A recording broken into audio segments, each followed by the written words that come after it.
कहानी की शुरुआत होती है एक सुनसान मार्केट से, जहां हम एक फैमिली को देखते हैं जो बिल्कुल चुपचाप खामोशी से जरूरत का सामान इकट्ठा कर रही होती है। ये लोग इतने ज्यादा डरे हुए थे कि एक दूसरे से बात तक नहीं कर पा रहे थे, बस इशारों से एक दूसरे को समझा रहे थे। आखिर कुछ तो था जो उन्हें बिल्कुल खामोश रहने पर मजबूर कर रहा था। इस फैमिली का लीडर है ली और उसकी वाइफ का नाम एवलिन है। यहाँ उनकी बड़ी बेटी रीगन जो बचपन से सुन नहीं सकती थी, और उनके दो बेटे मार्कस और बो होता है। बो उम्र में छोटा होता है, इसीलिए वो ज्यादा चीजें नहीं समझ पाता। वो ऊपर अलमारी में एक टॉय रॉकेट देख लेता है। जैसे ही वो रॉकेट को उठाने वाला होता है तो वो रॉकेट उसके हाथ से छूटकर नीचे गिरता है। ये देखकर सबके गले में सांसें अटक जाती हैं, लेकिन ऐन वक्त पर रीगन जल्दी से उस टॉय रॉकेट को कैच कर लेती है और सबकी जान बचा लेती है। ली सबको इशारों में समझाता है कि शाम होने वाली है, हमें जल्द से जल्द घर लौटना होगा, नहीं तो हम खतरे में पड़ सकते हैं। तभी इनका 4 साल का बेटा वही टॉय रॉकेट फिर से उठा लाया। उसे देखकर सभी दहशत में आ गए, क्योंकि ये रॉकेट बैटरी से चलने वाला था, जिसे ऑन करते ही शोर मच सकता था। ली अपने बेटे के हाथ से वो रॉकेट लेके उसकी बैटरी निकालकर टेबल पर रख देता है।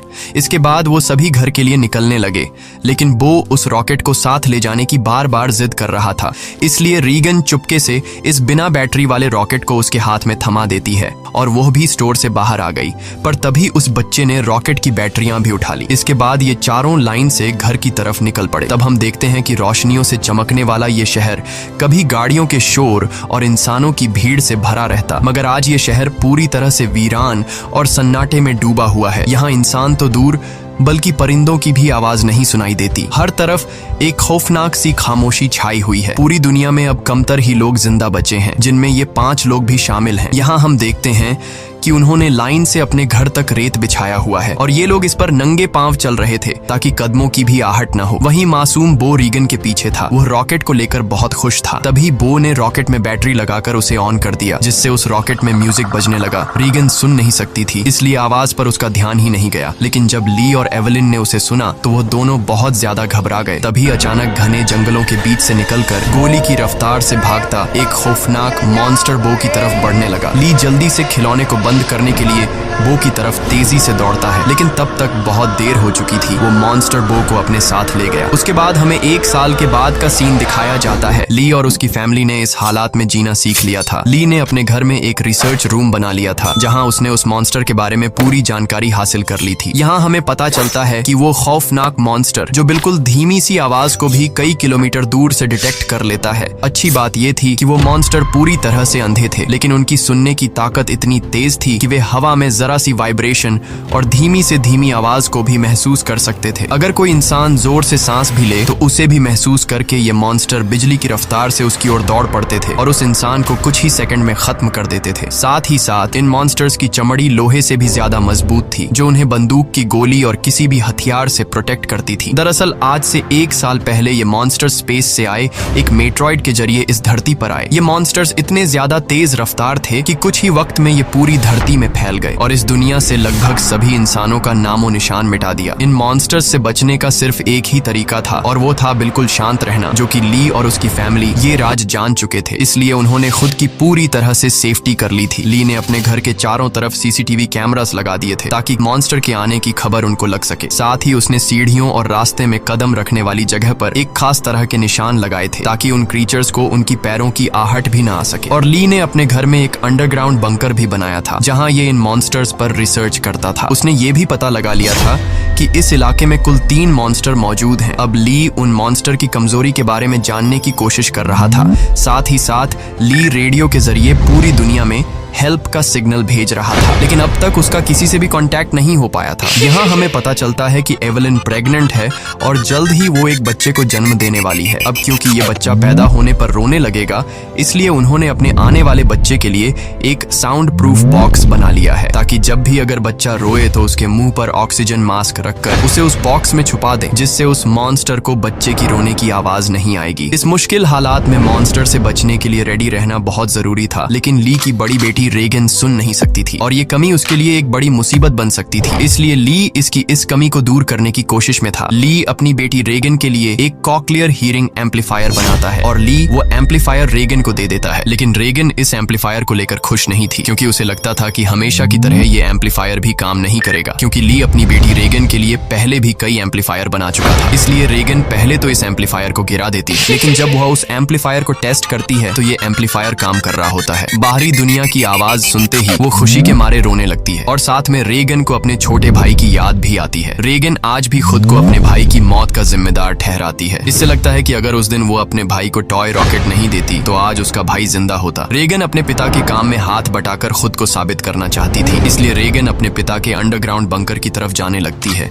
लेकिन तभी उसके पिता उसे रोक लेते हैं और उसे अंदर जाने से मना कर देते हैं, क्योंकि एक साल पहले रेगन के अपने छोटे भाई को टॉय रॉकेट देने की गलती की वजह से अब वो रेगन पर बिल्कुल भी भरोसा नहीं करता। उसे डर लगता है कि नीचे अंडरग्राउंड बंकर में माइक्रोफोन, रेडियो और भी कई सारी चीजें हैं। अगर गलती से भी रेगन का हाथ किसी ऐसी चीज के साथ लग गया जो साउंड क्रिएट करती हो तो हमारी जान खतरे में पड़ सकती है। अगले दिन ली अपने बेटे मार्कस के साथ मछलियां पकड़ने नदी पर जा रहा होता है। रेगन भी उनके साथ जाना चाहती थी। रेगन ली से रिक्वेस्ट करती है कि प्लीज मुझे भी अपने साथ ले चलो, पर ली ने उसे अपने साथ ले जाने से मना कर दिया। वो रेगन से कहता है कि तुम्हारी माँ घर पर अकेली है, इसलिए तुम घर पर अपनी माँ का ख्याल रखो। जिसके बाद ली मार्कस के साथ नदी की तरफ निकल गया। ये बात रेगन को बहुत ज्यादा बुरी लगती है और वह नाराज हो जाती है। उसे लगता है कि उसके पिता उसे प्यार नहीं करते, इसलिए वह अपना बैग पैक करके वह भी घर से कहीं निकल गई और सीधा उस जगह पर आई जहां पर उसके भाई को मॉन्स्टर ने मार डाला था। वह अपने भाई के कब्र के पास लेटकर रोने लगती है और कुछ ही देर में यहीं पर रेगन की आंख लग जाती है। दूसरी तरफ एवलिन घर पर बिल्कुल अकेली थी। कुछ देर बाद वो बेसमेंट से कपड़े धोकर उन्हें बोरी में भरकर बाहर ले जा रही थी। तभी सीढ़ी पर लगा एक कील उस बोरी में फंसकर सीधा हो गया। वह नुकीला कील ठीक उनके पैर रखने की निशान पर था, पर एवलिन उसे देख नहीं पाई। उधर ली और मार्कस मछली पकड़ने में लगे थे। कुछ देर बाद ली अपने बेटे मार्कस को एक झरने के पास ले आता है और ली अपने बेटे से कहता है कि यहाँ तुम बात कर सकते हो, क्योंकि पानी के झरने की वजह से तुम्हारी आवाज उसमें हाइड हो जाएगी और तुम्हारी आवाज उस मॉन्स्टर तक नहीं पहुंच पाएगी। अब तुम खुलकर बात कर सकते हो। वो दोनों झरने के पास बैठकर बातें करने लगते हैं। मार्कस पूछता है क्या वो बो की मौत का जिम्मेदार रेगन को मानते हैं, जिस पर ली जवाब देता है कि जो कुछ भी बो के साथ हुआ उसमें किसी की भी गलती नहीं थी। लेकिन मार्कस ली को बताता है कि रेगन आज भी बो की मौत का जिम्मेदार खुद को ठहराती है, इसलिए तुम्हें रेगन को ये बात बतानी चाहिए कि उस दिन तुम्हारी कोई गलती नहीं थी। इसी दौरान एवलिन ने अपने मर चुके बेटे की तस्वीर लिए उसकी याद में आंसू बहा रही थी। तभी अचानक उसे लेबर पेन शुरू हो गया, यानी कि उसकी डिलीवरी का टाइम आ चुका था। वो फोटो फ्रेम हाथ में लिए हुए जल्दी से बेसमेंट की तरफ जाने लगी, पर तभी सीढ़ियों से नीचे उतरने की जल्दी में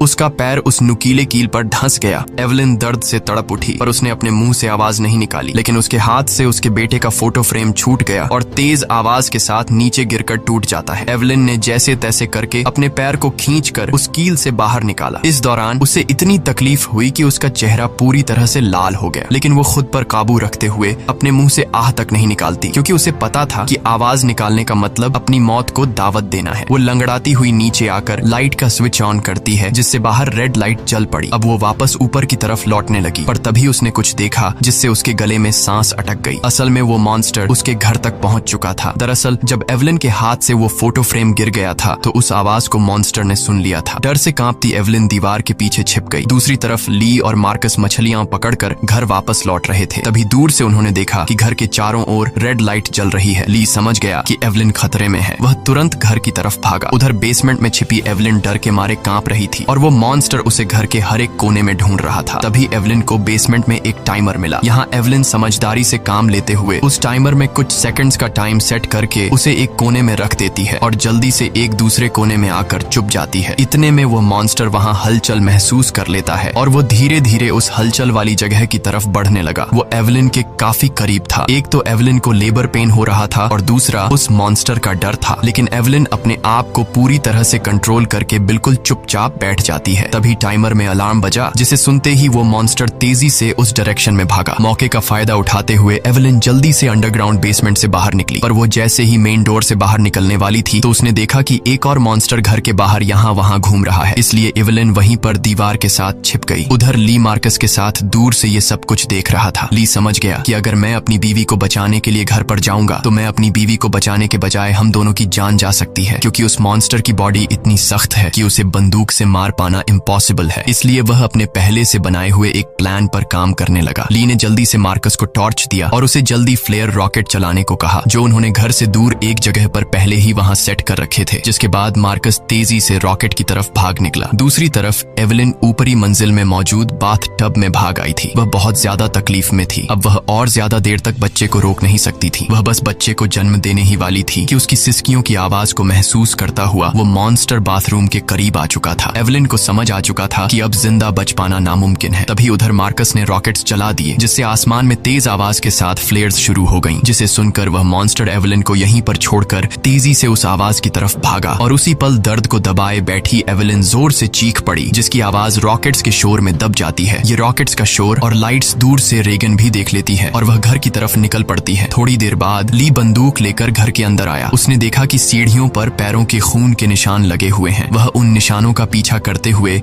बाथरूम तक पहुंच जाता है। वहां पहुंचकर वह देखता है कि बाथ टब खून से लाल है। वह समझ गया कि एवेलिन भी उस मॉन्स्टर का शिकार हो चुकी है। वह आंसू बहाता हुआ वहीं बैठ गया, पर तभी शावर रूम के कांच पर किसी ने हाथ रखा। वह कोई और नहीं बल्कि एवेलिन ही थी। एवेलिन ने इस मुश्किल हालात में भी खुद को संभाल कर एक बेटे को जन्म दिया था। एवेलिन को जिंदा पाकर ली की आंखें खुली की खुली रह गईं। अब इससे पहले कि बच्चे की रोने की आवाज आती, ली तुरंत एवेलिन और बच्चे को उठाकर अंडरग्राउंड रूम में ले आया, जिसके बेसमेंट में उन्होंने बच्चे के लिए साउंड प्रूफ बॉक्स बनाया था। लेकिन बेसमेंट में घुसने से पहले ही बच्चे ने रोना शुरू कर दिया, जिसे सुनकर वो मॉन्स्टर तेजी से उनकी ओर आने लगा। ली जल्दी से अंडरग्राउंड रूम में घुसा और दरवाजे को एक मोटे मैट्रेस से ढक दिया। ली ने फौरन बच्चे के मुंह पर ऑक्सीजन मास्क लगाया और उसे बॉक्स में बंद कर दिया, जिससे उसके रोने की आवाज बंद हो गई। तब जाकर उन दोनों ने राहत की सांस ली। यहाँ ली अपनी वाइफ एवेलिन को बताता है कि मैं इन क्रीचर्स की कमजोरी जान चुका हूँ। अब जल्द उनके लिए मैं एक औजार तैयार करने वाला हूँ, जिससे ये क्रीचर्स हमारा कुछ नहीं बिगाड़ पाएंगे। इसी दौरान दूसरी ओर रेगन भी घर लौट रही थी। तभी उसे खेतों के बीच एक लाइट जलती हुई नजर आई। रेगन जल्दी से उस लाइट के पास आने लगी, लेकिन वह इस बात से अनजान थी कि एक मॉन्स्टर उसकी कदमों की आहट से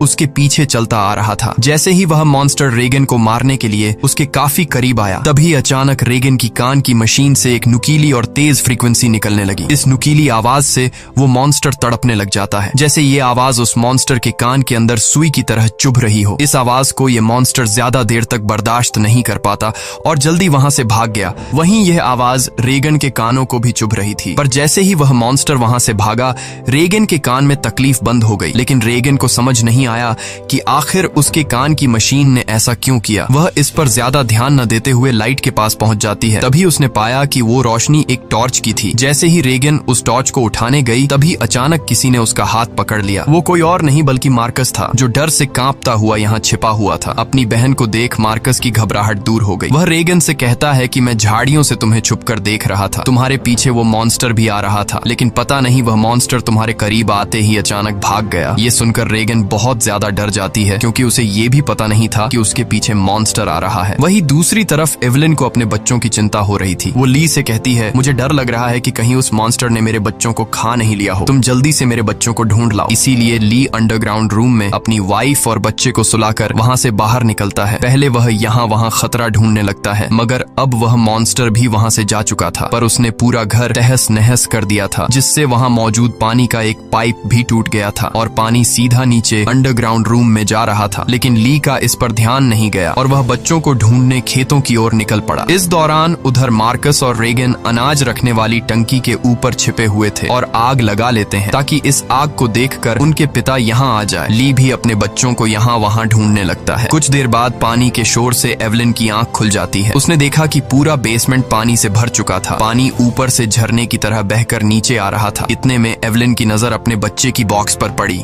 वह बॉक्स खुला हुआ था, पर वहां से बच्चे की जरा सी भी आवाज नहीं आ रही थी। एवेलिन जैसे ही बॉक्स के पास जाने लगी, तभी उसे बॉक्स के पास ही सामने से एक मॉन्स्टर नजर आया। उसे देखकर एवेलिन बहुत ज्यादा घबरा गई। एवेलिन को लगा कि शायद मॉन्स्टर ने उसके बच्चे को खा लिया है, क्योंकि एवेलिन को वह बॉक्स तो नजर आ रहा था, लेकिन वह बॉक्स उससे काफी दूर था, इसलिए वह बॉक्स के अंदर देख नहीं सकती थी कि बच्चा अभी भी जिंदा है या फिर मॉन्स्टर ने उसे खा लिया। इसलिए वह धीरे धीरे बॉक्स की तरफ बढ़ने लगी। तभी वो मॉन्स्टर भी पानी में उतर जाता है। लेकिन एवलिन जब बॉक्स के करीब पहुंची तो उसने देखा कि उसका बच्चा सही सलामत है। खुशकिस्मती से बच्चे ने आवाज नहीं किया था, जिस वजह से उसकी जान बच गई थी। वह अपने बच्चे को लेकर एक कोने में आकर चुपचाप खड़ी हो गई, पर वो मॉन्स्टर मौत बनकर एवलिन के पास ही मंडरा रहा था। अगर बच्चे के मुंह से जरा सी भी रोने की आवाज निकलती तो उनकी मौत पक्की थी। दूसरी ओर रेगन और मार्कस अपने पिता का इंतजार करते करते थक चुके थे। रेगन को लगता है कि उनके पिता उन्हें बचाने के लिए नहीं आएंगे। अब वह अकेले ही घर जाना चाहती थी, लेकिन मार्कस को अपने पिता पर पूरा यकीन था। अपनी बहन को जाता देखकर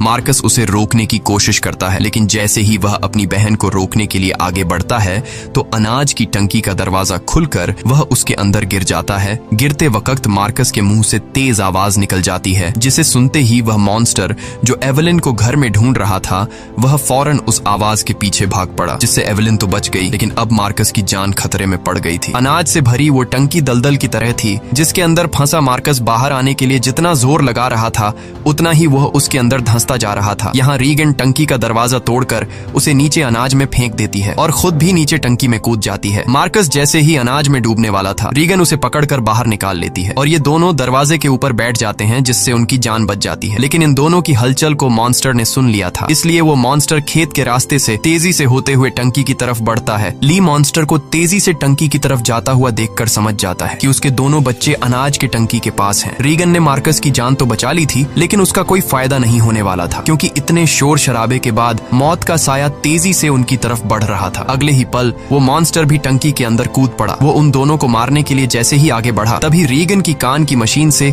एक बार फिर एक नुकीली आवाज निकलने लगी। ये आवाज उस मॉन्स्टर के लिए बहुत ही ज्यादा पेनफुल होती है, इसलिए वो बिना उन्हें मारे वहां से निकल जाता है। रीगन और मार्कस मौत के मुंह से बाल बाल बच गए और टंकी से बाहर निकल आए। बाहर ली भी उन्हें ढूंढता हुआ आ पहुंचा था। वह अपने बच्चों को सही सलामत देखकर बहुत खुश होता है। इस दौरान एवलिन भी ये सब कुछ सीसीटीवी रूम से देख रही थी। तभी ली को पता चलता है कि अभी भी वो मॉन्स्टर यहाँ आसपास है। उसने बच्चों को फौरन सामने मौजूद गाड़ी की ओर भेज दिया और खुद एक कुल्हाड़ी उठाकर आसपास नजरें दौड़ाने लगा, लेकिन वो क्रीचर ठीक उसके ऊपर होता है। ली जैसे ही पलटकर पीछे देखता है, वो मॉन्स्टर उसे अपने पंजे से मारकर दूर फेंक देता है। अपने पिता को तकलीफ में देखकर मार्कस ली को आवाज देने लगता है। आवाज सुनकर मॉन्स्टर को मार्कस की पोजीशन का भी पता चल जाता है। वो मॉन्स्टर अब मार्कस और रीगन की तरफ बढ़ने लगा, लेकिन तभी एक बार फिर रीगन की कान की मशीन से फ्रीक्वेंसीज निकलने लगी। वह आवाज रीगन को भी चुभ रही थी, इसलिए रीगन ने अपनी कान की मशीन को ही ऑफ कर दिया, लेकिन यह उसकी सबसे बड़ी गलती थी। इस मशीन से जो फ्रीक्वेंसी निकलती थी वही फ्रीक्वेंसी उस मॉन्स्टर की कमजोरी थी, जिसे वो बिल्कुल भी बर्दाश्त नहीं कर सकता था। लेकिन अनजाने में रीगन ने मशीन को बंद करके अपनी ही मौत को दावत दे दी। अगले ही पल वो मॉन्स्टर कार पर झपट पड़ा और मार्कस तक पहुंचने की कोशिश करने लगा। इसी दौरान उधर ली होश में आ गया। अपने बच्चों को खतरे में देख वह समझ गया था कि मॉन्स्टर से लड़कर वह कभी भी मॉन्स्टर को मार नहीं सकता, इसलिए अब उसे सिर्फ एक ही रास्ता नजर आया। उसने रीगन को इशारों में बताया कि मैं तुमसे बहुत ज्यादा प्यार करता हूँ। मैंने तुम्हें कभी भी बो की मौत का जिम्मेदार नहीं ठहराया है और मेरे होते हुए तुम्हें कुछ नहीं हो सकता। जिसके बाद ली जोर से चिल्लाने लगा। उसे सुन वो मॉन्स्टर ली की तरफ दौड़ पड़ा और एक ही झटके में उसे चीर फाड़ कर रख दिया। अपने पिता को मरता हुआ देखकर रीगन को बहुत ज्यादा दुख होता है, क्योंकि पहले उसे लगता था कि उसके पिता उससे प्यार नहीं करते, लेकिन अब उसे रियलाइज हुआ कि वह गलत थी। ली को मारने के बाद वो मॉन्स्टर वहां से चला जाता है। दूसरी तरफ एवलिन भी ये सब कुछ सीसीटीवी के जरिए देख रही थी। तब रीगन उसी वक्त गाड़ी स्टार्ट करके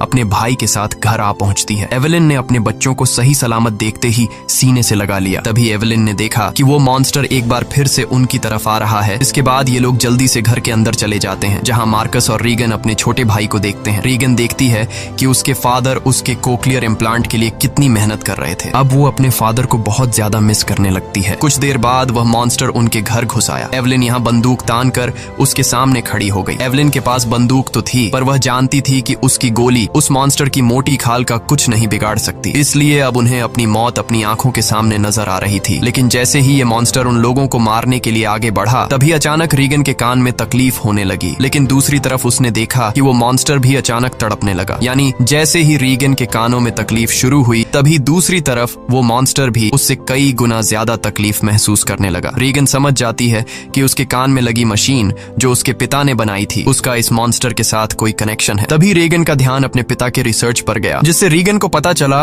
कि उसके कान आंख के मशीन से निकलने वाली हाई पिच फ्रीक्वेंसी उस मॉन्स्टर की कमजोरी है। रेगन को समझ आ गया था कि जब भी ये मॉन्स्टर मेरे करीब आता तो मेरे कान में तकलीफ होने लगती और ये मॉन्स्टर वहां से भाग जाता। इससे पहले कि ये मॉन्स्टर उन्हें मार देता, रेगन जल्दी से अपने कान में लगे कॉक्लियर इम्प्लांट का पावर और ज्यादा बढ़ा देती है, जिससे निकली हाई फ्रीक्वेंसी साउंड से वो मॉन्स्टर अचानक तड़पने लगा। ऐसा लग रहा था कि जैसे वो हाई फ्रीक्वेंसी साउंड उस मॉन्स्टर के पूरे शरीर में सुइयां चुभा रही हो। यहाँ रेगन की माँ भी समझ जाती है कि ये सारा कमाल कोक्लियर इम्प्लांट का है, लेकिन पावर बढ़ाने से रेगन के कानों में भी और ज्यादा तकलीफ होने लगी। इसीलिए रेगन समझदारी से काम लेते हुए वहां रखे एक माइक्रोफोन के साथ उस कान की मशीन को लगा देती है, जिससे वो फ्रीक्वेंसी साउंड वेव और ज्यादा तेज हो गई। अब तो उस मॉन्स्टर का दर्द से बुरा हाल हो गया और उसकी खोपड़ी का आर्मर अपने आप ही खुलने लगा। आर्मर खुलते ही जैसे ही उसका मुंह नजर आया, तभी एवेलिन ने शॉटगन से सीधे उसके मुंह पर ही फायर कर दिया, जिससे उसकी खोपड़ी एकदम गुब्बारे की तरह फट गई और आखिरकार वो मॉन्स्टर मारा गया। हालांकि खतरा अभी टला नहीं था। गोली की आवाज सुनकर उस इलाके में मौजूद बाकी के 2 और मॉन्स्टर भी उनकी ओर आने लगे, लेकिन अब एवेलिन और रेगन को उन मॉन्स्टर्स की कमजोरी मालूम चल चुकी थी। इसलिए रेगन ने माइक का वॉल्यूम फुल कर दिया और एवेलिन उन मॉन्स्टर्स को मारने के लिए तैयार हो गई। इसी के साथ ये कहानी खत्म हो जाती है। अगर आपको वीडियो अच्छी लगी हो तो हमारे चैनल को सब्सक्राइब और वीडियो को लाइक जरूर कीजिएगा। और अगर आपको इस मूवी का सेकंड पार्ट चाहिए तो नीचे कमेंट में पार्ट 2 लिखें।